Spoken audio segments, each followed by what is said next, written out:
শান্ত থাকাই সবচেয়ে বড় জয়। চারপাশে যখন মিথ্যে অপবাদ আর তর্কের পাহাড়, তখন চিৎকার করে নিজেকে প্রমাণ করা অর্থহীন। কিছু আঘাতের উত্তর না দিয়ে হাসি মুখে সয়ে যাওয়া দুর্বলতা নয়, বরং সবচেয়ে বড় সাহসের পরিচয়। মানুষ অনেক কিছু বলবে, বিধিয়ে দেবে কটু কথা। তুমিও যদি পাল্টা বলো, তবে শান্তি হারাবে চিরতরে। তাই হৃদয়ের ঝড়কে নিজের ভেতরে থামিয়ে দাও। বাইরে থাকুক স্নিগ্ধ প্রশান্তি আর গভীর নীরবতা।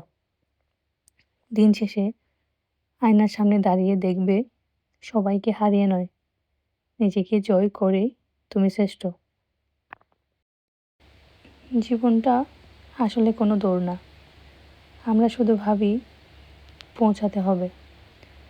অথচ জীবনটা হলো একটা নদীর মতো, তুমি যতই আটকাতে চাও সে তার মতো বয়ে যাবে। কিছু মানুষ আসবে, তোমার হাত ধরবে, কিছুটা পথ হাঁটবে, তারপর একটা বাঁকে গিয়ে চুপচাপ ছেড়ে দেবে। দোষটা কারো না, এটাই নিয়ম।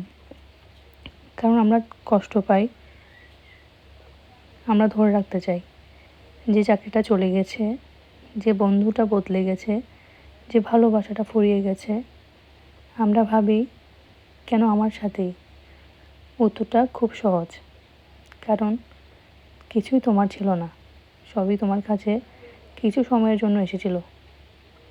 শান্তি তখনই আসে যখন তুমি বুঝবে, হারানো মানে শেষ না, হারানো মানে জায়গা খালি হওয়া নতুন কিছুর জন্য। তাই আর যদি মন খারাপ থাকে, থাকুক। আর যদি কেউ না থাকে, না থাকুক। তুমি শুধু বসে দেখো কিভাবে সকাল হয়, কিভাবে চা ঠান্ডা হয়, কিভাবে একটা খারাপ দিনও শেষ পর্যন্ত রাত হয়ে যায়। জীবন তোমাকে দেবে, আবার কিছু নিয়ে নেবে, কিন্তু তোমাকে কখনো খালি হাতে রাখবে না। তুমি শুধু তাড়াহুড়ো করো না, যা আসার তা আসবেই, যা যাওয়ার তাকে যেতে দাও। মাঝখানের এই সময়টাই তুমি নিজের সাথে একটু ভালো করে বাঁচো।